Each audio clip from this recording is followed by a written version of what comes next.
Bienvenue dans cette nouvelle vidéo. Aujourd'hui je vous retrouve pour débuter un nouveau vlog.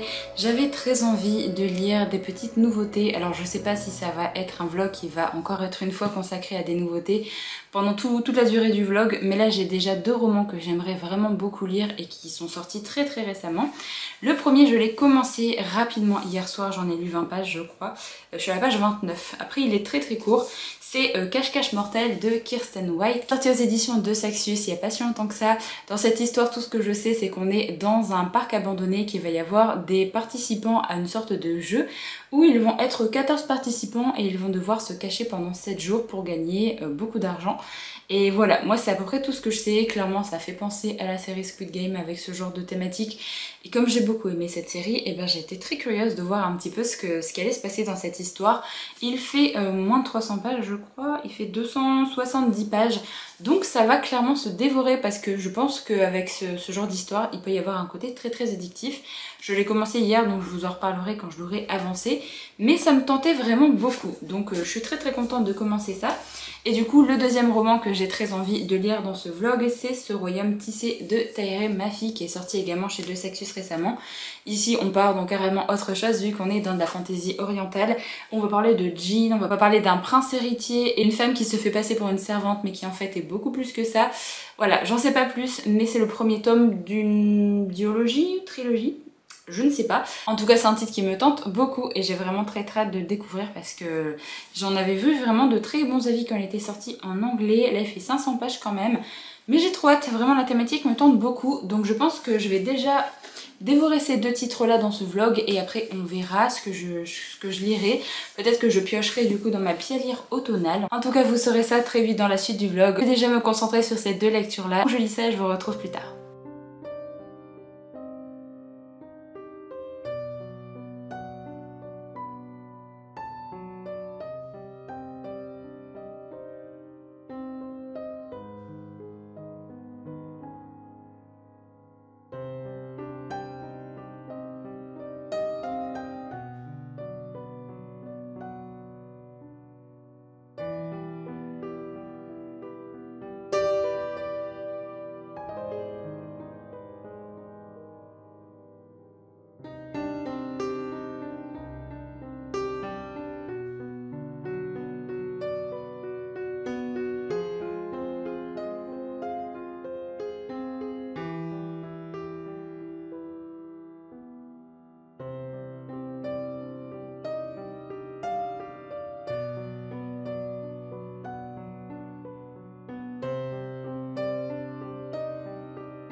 Je vous retrouve puisque j'ai terminé Cache-Cache Mortel de Kiersten White.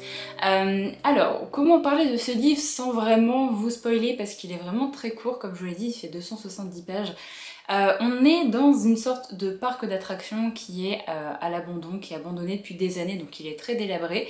Et comme je vous l'avais dit, on va avoir une sorte de jeu qui est organisé. Je sais pas vraiment qui sont les organisateurs, on nous donne le nom d'une entreprise, mais on ne connaît pas grand chose d'eux.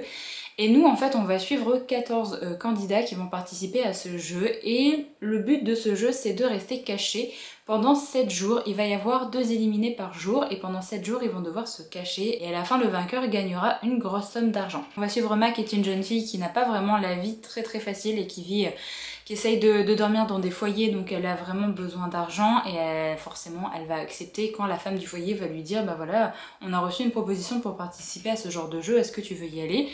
elle va participer parce qu'elle de toute façon pour tout ce qui est de se cacher elle est assez douée. Donc elle se dit qu'elle peut tenter de participer à ce jeu et de potentiellement gagner. Vous vous en doutez, il y a des petites choses étranges qui vont commencer à arriver et notamment il va y avoir des personnes, on pense qu'ils sont éliminés mais on sait pas trop où ils vont après, on se demande s'il n'y a pas des personnes qui sont disparues. Voilà, il y a une petite tension et des choses assez étranges qui se passent dans ce parc et on n'a pas vraiment de réponse de la part des organisateurs, donc Mac et les autres candidats vont commencer à se poser pas mal de questions et on va suivre ça. Je vais clairement m'arrêter là pour le résumé parce que le roman est vraiment très court et j'ai pas envie de vous spoiler. Ça a été une petite déception quand même pour moi parce que j'ai pas été autant investie que je l'aurais voulu dans le roman. J'aurais vraiment aimé que ce soit hyper addictif dès le départ, que ce soit hyper accrocheur. Et j'ai trouvé qu'au début, il y a au moins 100 pages de mise en place et pour qu'enfin on ressente un petit peu la tension et les choses un petit peu étranges qui vont pouvoir se passer dans ce jeu. Moi, c'était vraiment trop d'avoir une centaine de pages comme ça, d'intro, on va dire, au récit. J'ai pas non plus réussi à m'attacher au personnage parce que le roman est très très court et comme au début on a 14 candidats plus les personnes qui vont les accompagner, tout ça. C'est vraiment pas possible pour moi de m'attacher à qui que ce soit. J'ai un petit peu réussi à m'attacher au personnage de Mac et un autre personnage qui va être un peu important et qui va graviter un petit peu autour du personnage de Mac. Mais sans plus quoi, vraiment sans plus, et j'ai pas trouvé que la psychologie par exemple du personnage de Mac elle aurait encore pu plus être développée et là c'était pas trop le cas. Je trouve vraiment que le roman aurait mérité d'avoir plus de contenu et que ce soit mieux détaillé au niveau des personnages, accentué au niveau de la psychologie, au niveau de tout ce qu'ils vont ressentir pendant le jeu, pendant toute la semaine où ils vont être dans ce parc délabré comme ça. Il m'a manqué vraiment ce truc pour être à fond dans l'histoire et être hyper investi avec les personnages et avoir peur en même temps qu'eux. Voilà, du coup c'est assez dommage par rapport à cette histoire et la fin personnellement... La fin, je reste mitigée. On a une sorte de fin, mais elle m'a pas forcément convaincue plus que ça. Donc ça reste une lecture sympathique, une lecture qui se lit rapidement et qui est plutôt pas mal à lire en automne et qui est bien pour l'ambiance un petit peu malaisante comme ça, un peu oppressante. Mais vraiment au niveau de la façon dont l'histoire a été racontée, le style un petit peu de l'écriture, je sais pas, il y a eu un truc qui m'a bloqué et qui a fait que j'ai pas réussi à être à fond dans l'histoire, donc c'est dommage. Donc voilà, n'hésitez pas à me dire si jamais vous l'avez lu, ce que vous en avez pensé. J'ai vu des bons retours déjà sur Insta, donc je me dis que c'est peut-être moi qui n'a pas été touchée par le style d'écriture et par l'ambiance un peu du roman. Ensuite, comme vous l'avez vu dans les clips juste avant, je suis allée faire un petit tour en médiathèque hier. Ça fait super longtemps que j'avais pas mis un pied en médiathèque et j'ai réussi à me trouver quelques graphiques. J'ai pas pris de roman parce que je sais que j'ai une pile à lire tellement monstrueuse de romans que ça sert à rien que je me prenne des romans en plus à la médiathèque. Donc là je me suis trouvé L'Heure Olympus de Rachel Smith, un roman graphique que je voulais découvrir depuis pas mal de temps. C'est de base un webtoon que je n'ai jamais lu sur la plateforme non plus et j'avais pas forcément envie de craquer pour m'acheter le roman parce que il y a des petites choses qui me gênent en fait au niveau du roman. Déjà je vais vous faire un rapide résumé. Dans cette histoire en fait on a les personnages de la mythologie grecque qui vont être amenés, qui vont être exploités dans cette histoire et en gros ça va être la rencontre entre Perséphone et Hadès. Petite romance qui va se mettre en place, il commence à y avoir des petits sentiments comme ça qui arrivent et on a d'autres personnages de la mythologie grecque qui vont graviter un petit peu autour des deux personnages et qui vont, on va avoir un peu plus d'informations sur eux, qui vont avoir une importance dans le récit.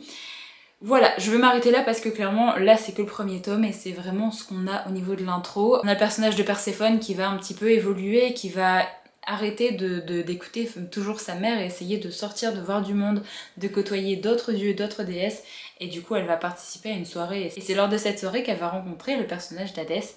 Voilà, je vous laisse découvrir un peu plus de cette histoire si jamais ça vous intéresse. Alors déjà pourquoi moi j'aurais pas craqué sur ce roman en version papier? Parce que je n'aime pas du tout le format objet que Hugo Roman a fait pour cette BD. Là c'est un format webtoon, les webtoons j'ai quand même l'habitude d'en lire et j'ai également l'habitude d'en acheter en format papier et j'aime beaucoup le format qu'a fait K-Books. Là vraiment ça prend trop de place, c'est trop lourd, c'est pas agréable à lire, vraiment j'aime pas du tout. C'est chiant. Alors je sais que c'est sorti en format poche on va dire, mais pareil, je trouve pas ça hyper agréable à lire, ça fait une énorme briquette comme ça et je suis vraiment pas très fan. En plus de ça, je me dis si c'est pour faire un roman aussi gros et d'avoir des pages avec uniquement ça en dessin et en planche, Ouais, je suis pas convaincue non plus que c'était nécessaire de faire un roman aussi grand et aussi volumineux. Voilà, parce que vraiment on va pas se mentir, mais au bout d'un moment on n'a plus de place chez nous et mettre un roman comme ça, il faut avoir de la place, vraiment. Après la deuxième chose qui m'a pas forcément fait craquer sur le format et pour moi l'acheter, c'est que je suis pas trop fan des graphismes. Ça c'est vraiment personnel, je suis pas très fan des dessins et des couleurs utilisées. C'est clairement un style assez particulier et au moins on voit vraiment que c'est cette saga, ça dénote quand même de pas mal d'autres webtoons. Mais en soi c'est pas trop mon truc, c'est pas trop mon style, mais je peux comprendre qu'on aime bien. Donc voilà, c'était une lecture sympathique. Je me suis pas non plus hyper attachée au niveau des personnages. Il y a des moments où je sentais que l'autrice voulait mettre un peu d'humour.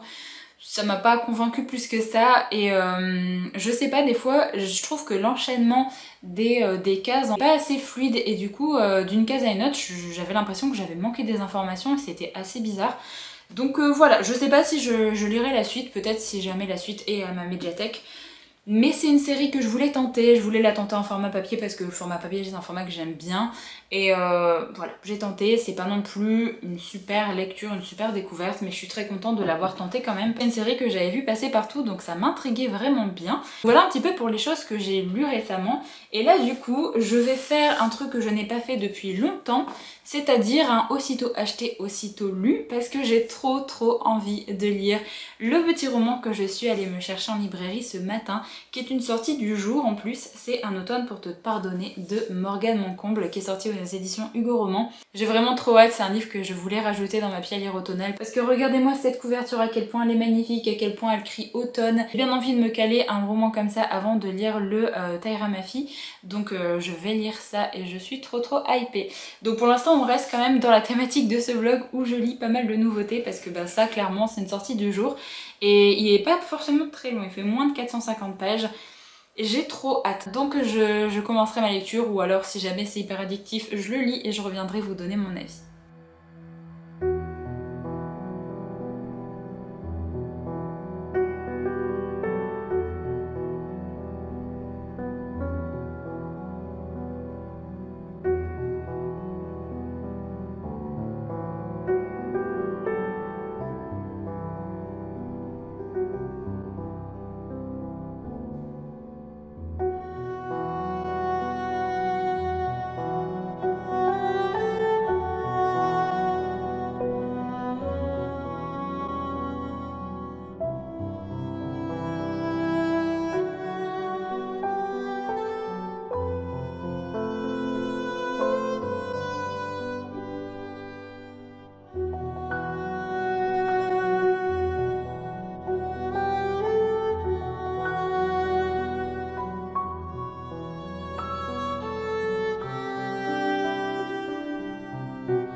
Alors je reviens pour vous faire un petit update. J'ai terminé Un automne pour te pardonner de Morgane Moncomble, qui a été vraiment une très chouette lecture. J'ai passé un super moment de lecture avec ce roman.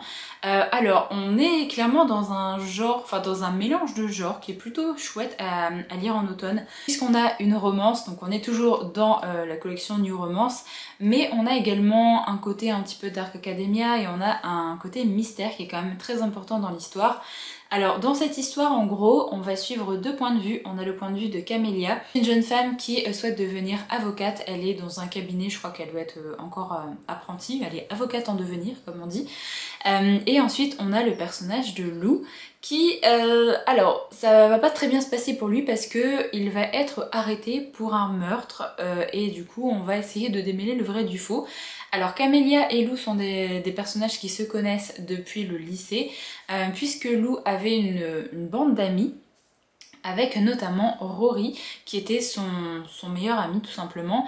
Et Rory était quelqu'un d'assez compliqué, assez exécrable avec pas mal de gens. C'était une petite bande d'amis avec des personnes très riches, avec des fils et des filles à papa qui étaient haut placés et qui emmerdaient pas mal d'autres personnes et qui ont notamment emmerdé Camélia. Elle a souffert de harcèlement pendant le lycée à cause de cette bande-là. Donc forcément Camélia a une certaine haine envers Rory et toute sa petite clique. En gros on est quelques années plus tard et Camélia va se faire arrêter par quelqu'un qui travaille pour un notaire et qui va lui dire qu'elle est convoquée puisque elle est sur le testament de quelqu'un. Elle va pas trop comprendre parce qu'il y a personne qu'elle connaît qui est décédé. On va lui dire que Rory, donc le mec qui arrêtait pas de la harceler pendant le lycée, est décédé et qu'en fait il l'a mise sur son testament, donc elle doit aller au niveau du notaire pour voir un petit peu ce qui se passe.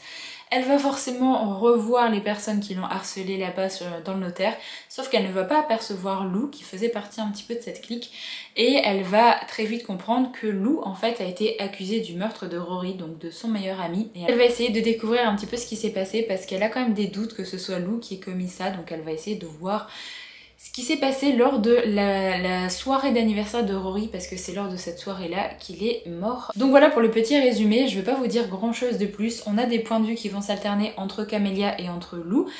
Camélia va finir par être l'avocate de Lou et du coup elle va rentrer en contact avec lui et elle va du coup essayer de savoir un petit peu ce qui s'est passé et il va y avoir une sorte de mystère autour de la mort de Rory et de chasse au secret qui va être ouverte parce que Rory était quelqu'un de très manipulateur on va dire. Elle laissait des petits indices après sa mort. On a l'impression qu'il savait un petit peu que quelqu'un cherchait à lui faire du mal et qu'il a laissé des indices pour qu'on découvre qui était le coupable. Donc on a quand même un passage qui est très très important dans le roman où on a ce côté mystère, résolution un petit peu de ce qui s'est passé, essayer de trouver la vérité. La relation entre Camélia et Lou qui va évoluer tout doucement, évolue quand même beaucoup plus vite dans la deuxième moitié du roman, mais c'était vraiment hyper intéressant. Moi je m'attendais pas à avoir ce côté mystère qui soit aussi présent, je pensais que la romance allait être vraiment l'élément principal du roman et c'est quand même principal, il y a quand même des éléments de romance, la relation est quand même hyper importante entre les deux, mais on a quand même le côté mystère et un petit peu résolution de ça et avec une très très chouette ambiance. Ça se passe à Édimbourg si jamais vous aimez un petit peu les romans qui se passent là-bas. Clairement c'est un roman parfait à lire en automne, on a un passage qui se passe à Halloween en plus donc c'était trop bien pour ça. J'ai adoré l'ambiance, j'ai beaucoup aimé les personnages, je trouve clairement que c'est le point fort du roman. C'est la façon dont l'autrice a réussi à amener autant de background des personnages, à amener vraiment tout ce qu'ils ont pu vivre dans le passé, à les construire, à les faire vraiment très gris et à développer un peu leur psychologie comme ça au fur et à mesure du roman. Le roman est pas très long, il fait moins de 450 pages et je trouve que la psychologie des personnages est vraiment bien amenée, notamment pour quelques personnages, on va dire pour deux personnages. J'ai vraiment beaucoup aimé ça. Pour ce qui était de la résolution du mystère et de l'enquête, j'ai eu des doutes par rapport à un truc et c'était ça au final à la fin, donc j'ai pas été surprise par rapport à cet élément de ce petit plot twist on va dire qui est à la fin. Mais ça m'a pas empêché de bien aimer en fait le roman parce que j'ai passé un très bon moment avec les personnages. Alors j'avais peur du côté romance où l'héroïne tombe amoureuse de son harceleur, sauf que on a plus d'informations sur ça et en gros c'est pas vraiment le cas. Donc il y a des choses quand même qui peuvent être discutables par rapport à leur relation, c'est pas vraiment une relation très saine je trouve, mais c'est moins pire que ce que je pensais. Donc j'étais contente quand même après la lecture du roman parce que je me suis dit bon, en soi l'autrice a amené les choses comme ça et en fait quand on regarde un petit peu la relation entre les deux, ça va. C'est pas non plus une relation très toxique, donc c'est vraiment une relation où il y a des choses à redire, hein, mais c'est pas une relation toxique. Donc ça j'étais plutôt contente, j'ai vraiment bien aimé les personnages un peu secondaires qui sont amenés aussi. Il y a des personnages vraiment, notamment qui font partie un peu de la clique de Rory là, qui étaient détestables, mais vraiment l'autrice a réussi à me faire détester des personnages mais de façon assez intense. C'était vraiment très bien fait de sa part, j'ai vraiment détesté les personnages. Vraiment j'ai beaucoup aimé la relation entre Lou et Camélia, on a une petite relation c'est un petit enemies to lovers parce que forcément au vu de ce qu'ils ont vécu tous les deux auparavant, ça ne peut être que comme ça. J'ai vraiment bien aimé. Prévenir qu'il y a la présence de scènes olé parce qu'on est dans de la new romance quand même et que la romance est quand même importante, donc si jamais vous n'aimez pas ça, faites attention. M'attendais vraiment pas à ça comme genre de roman et j'ai vraiment été très agréablement surprise. Ne vous attendez peut-être pas à une romance comme vous avez l'habitude de lire avec cette autrice, c'est vraiment un truc un peu à part qu'elle a réussi à faire et je trouve qu'elle s'en est bien sortie. J'ai vraiment passé un super moment de lecture avec ce roman. Moi c'était très chouette. J'ai bien aimé également les personnages qui sont amenés et qui du coup vont faire partie de la suite de cette série parce que là on nous dit que le tome 2 va concerner Lily et Orion. Alors je pensais qu'il sortait au mois de décembre mais il sort qu'au mois de janvier la suite. Donc c'est dommage, je pensais pouvoir le lire au mois de décembre là, un petit livre un peu hivernal ça aurait été chouette. Mais bon, c'est pas grave, ce sera au mois de janvier et je suis très contente et très curieuse de voir un petit peu ce qui se passe avec ce personnage. Alors, on connaît un peu Lily, Orion, je ne sais pas qui est cette personne. Vraiment très hâte de voir un peu l'histoire de cette jeune fille parce qu'on la voit un petit peu dans ce premier tome-là.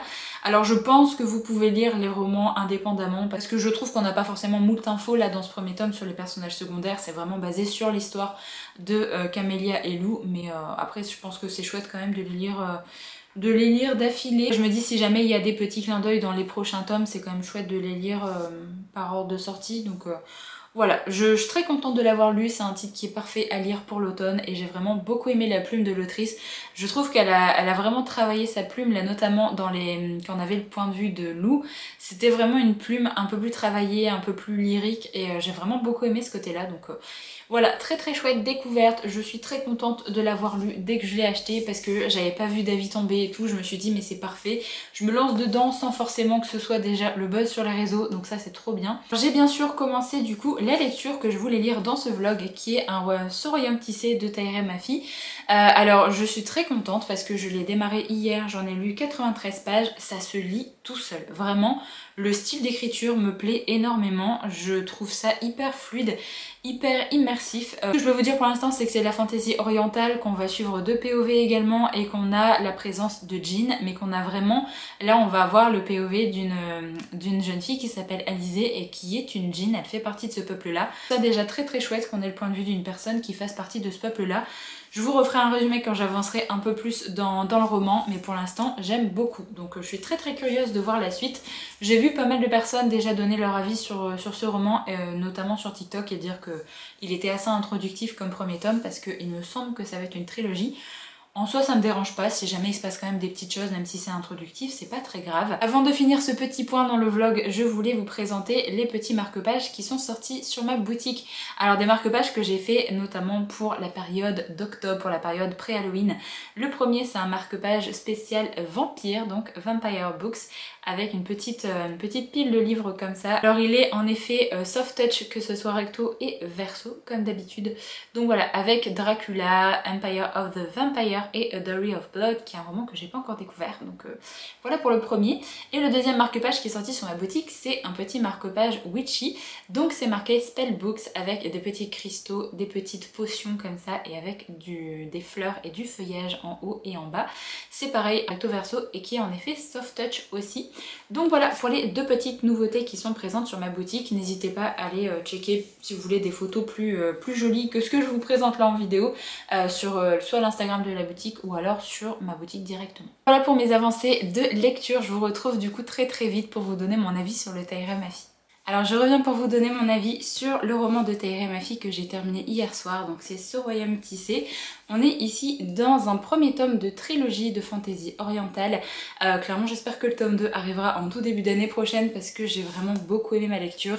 Je pensais pas autant l'apprécier. Vraiment j'ai passé un super moment de lecture, j'ai vraiment beaucoup aimé ce premier tome. Alors dans cette histoire, on est dans un monde où les djinns vivaient tout seuls dans ce monde-là et ils sont un peuple très particulier parce qu'ils ont des caractéristiques en plus des humains. Ils ont par exemple plus de force, ils ont plus de résistance à la douleur, enfin voilà, ils ont des caractéristiques supplémentaires, ils sont beaucoup plus robustes en fait que les humains. Il va y avoir des petites choses qui vont se passer et ce peuple des djinns ne va plus pouvoir vivre tranquillement leur vie puisque le soleil va décider de partir et du coup les djinns vont devoir vivre dans un monde de ténèbres et ils vont essayer tant bien que mal de survivre, sachant qu'il y a quand même une bonne partie de la population des djinns qui qui va mourir en fait suite à cette épreuve là, et les seuls qui vont rester vont avoir du mal à survivre déjà, et ils vont au final avoir une petite caractéristique au niveau des yeux, puisque leurs yeux vont devenir quasiment blancs et ils sont devenus quasiment aveugles à cause de ce qui s'est passé avec le fait que le soleil soit parti. Et voir l'apparition des humains petit à petit, et le soleil va décider de revenir. Et donc les djinns et les humains vont devoir essayer de cohabiter. Les djinns vont essayer de vivre à l'écart et de se cacher des humains, puisqu'ils ont eu une prophétie et ils savent que les humains ne sont pas forcément très gentils et qu'ils ne vont pas l'être avec leur peuple. Donc on va suivre un petit peu ce monde-là, et nous là on est dans une histoire où on va suivre Alizée qui est une djinn et qui est une servante. On sent très bien qu'Alizée n'est pas une simple servante et qu'elle cache un petit peu sa véritable identité juste pour survivre, mais on comprend également que la situation des djinns n'est pas forcément aussi bien qu'elle devrait l'être, puisque le roi en fait de ce pays-là a décidé de mettre en place des traités pour normalement essayer de faire vivre les djinns de façon assez équitable par rapport aux humains. Que ça s'est pas vraiment passé comme ça, les humains ont pris le dessus par rapport aux djinns et ils les traitent vraiment comme des esclaves limite. Les djinns n'ont plus le droit d'utiliser leur pouvoir et leur magie, donc ils sont assez brimés par rapport à ça. Forcément, ils occupent un petit peu toutes les basses besognes dans ce pays. On va suivre Alizée qui, tant bien que mal, essaye de survivre dans la maison là où elle travaille, et en fait on s'aperçoit qu'elle a déjà beaucoup voyagé, elle essaye vraiment de partir très très vite dès que quelque chose met un peu la lumière sur elle et qu'on découvre un petit peu qui elle est. On voit vraiment qu'elle a une vie pas facile et on découvre de plus en plus de choses sur son passé, sur qui elle est, pourquoi en fait sa vie est devenue comme ça. Et d'un autre côté, on a le point de vue de Kamran qui est le prince héritier. Le pays c'est Ardunia. Qui est du coup le prince héritier. Son grand-père est au pouvoir, son père a été tué il y a quelques années de ça, et du coup c'est Kamran qui devra prendre la place de son grand-père très très bientôt, sachant qu'il voit que son grand-père n'est plus vraiment en grande forme, du coup ça devrait arriver plus vite que prévu. On va découvrir en même temps que Kamran les petites choses qui se passent un peu au pouvoir. On va voir que lui-même ne sait pas en fait que certaines choses se passent dans son propre pays, qu'il va devoir diriger un jour, donc on va suivre un petit peu ça. Vous en doutez, le destin d'Alizée et de Kamran va finir par les rapprocher, et on va suivre un petit peu leur rencontre, on va suivre un petit peu une petite romance qui va se mettre en place, et je vous en dis pas plus parce que vraiment ce premier tome prendre un petit peu à connaître le peuple d'Ardunia, on va apprendre à connaître tout ce qui touche au niveau de la royauté, toute la vie en fait et le passé d'Alizée, et il va y avoir des petites choses qui vont créer des petites embûches. Donc voilà un petit peu pour la petite histoire de ce premier tome. Clairement c'est un premier tome qui est très introductif, le style d'écriture de Tahereh Mafi est très lent, un peu contemplatif, mais en même temps je l'ai trouvé très très joli, et même s'il n'y a pas beaucoup de péripéties, s'il n'y a pas beaucoup d'action, j'ai trouvé que la plume faisait qu'on se laissait porter par l'histoire, et j'ai vraiment beaucoup aimé ça. Le roman fait quasiment 500 pages, il fait 490 je crois, et vraiment c'était hyper fluide. Vraiment je me suis pas du tout ennuyée dans cette lecture, même s'il n'y a pas vraiment beaucoup de péripéties et qu'on est très basé sur les personnages et sur ce qu'ils vivent, par rapport à leur ressenti sur telle ou telle situation, par rapport à la découverte de la vérité, notamment avec le point de vue de Kamran, et vraiment j'ai beaucoup aimé ça. J'ai vraiment beaucoup aimé les personnages, je trouve qu'ils sont hyper bien construits, ils sont déjà bien développés là pour ce premier tome, et je vous avoue que l'histoire, en fait je l'ai trouvé assez originale, même si le world building n'est pas très très développé dans ce premier tome. J'ai quand même trouvé que c'était très original, et j'avais jamais lu en fait de fantasy orientale avec ce genre d'histoire là, et de la façon dont l'histoire a été tournée surtout. Et j'ai bien aimé la fin. J'ai vu des personnes critiquer un petit peu la fin. C'est vrai qu'elle est assez rapide et que ça arrive peut-être de façon assez abrupte, mais en même temps j'ai trouvé que ça ouvrait vraiment quelque chose pour le tome 2, et j'ai vraiment trop hâte de lire la suite. Du coup on a un nouveau personnage qui arrive à la fin, un personnage qui a l'air très charismatique et qui va devenir très important dans la suite, donc j'ai vraiment hâte de voir un petit peu la suite de l'histoire. Vraiment, je trouve que si vous n'avez pas l'habitude de lire de la fantasy orientale, ça peut être une très très bonne porte d'entrée. Vu que le world building n'est pas forcément très développé et qu'on est beaucoup plus basé sur les personnages, sur la relation des personnages et sur l'évolution un petit peu de leur caractère, vraiment je vous conseille si vous voulez découvrir la fantasy orientale. Ça se passe plutôt en hiver, donc vous pouvez même lire ce roman plutôt vers novembre-décembre si jamais vous voulez vous le caser dans les lectures hivernales. Clairement je vous conseille de découvrir ce roman parce que j'ai vraiment beaucoup aimé. Je m'attendais vraiment pas à autant aimer, surtout quand j'ai vu que le style était très lent comme ça au début. Mais j'ai vraiment été happée par la plume de Taïra Mafi, par l'histoire, par les personnages. Ça m'a fait un petit peu penser à un conte et j'ai vraiment beaucoup aimé ça, donc très contente de ma découverte parce que j'ai passé un très bon moment de lecture, ça s'est lu vraiment très rapidement. Donc maintenant j'ai qu'une hâte, c'est d'avoir une date de sortie pour le tome 2 parce que le tome 2 est déjà sorti en anglais, donc je pense qu'on l'aura peut-être début d'année prochaine en français. Le tome 3 n'est pas encore sorti en anglais, donc faudra attendre un petit peu. Mais clairement c'est une série que je vais continuer avec plaisir parce que au vu de la fin, j'ai trop hâte de découvrir davantage de choses sur ce monde, sur le world building, sur le personnage qu'on aperçoit à la fin, parce que vraiment il m'intrigue bien. Et voilà, je peux pas vous en dire davantage parce que sinon je vais vous spoiler la fin de l'histoire, mais clairement j'ai passé un très bon moment de lecture. Si jamais vous avez lu ce roman, n'hésitez pas à me dire ce que vous en avez pensé. Est-ce que vous avez trouvé peut-être des effets de longueur dans ce premier tome? J'ai trouvé qu'il y en avait, mais moi clairement ça m'a pas dérangé, donc n'hésitez pas à me dire ce que vous en avez pensé. Donc je pense que je vais en terminer ici avec ce vlog parce qu'il doit être déjà bien long. J'espère en tout cas qu'il vous a plu, vous a peut-être permis de découvrir certains titres. Comme d'habitude, n'hésitez pas à me donner votre avis si jamais vous avez lu un des romans que j'ai présenté dans la vidéo. Et moi du coup je vous retrouve très vite dans une prochaine, donc en attendant prenez soin de vous.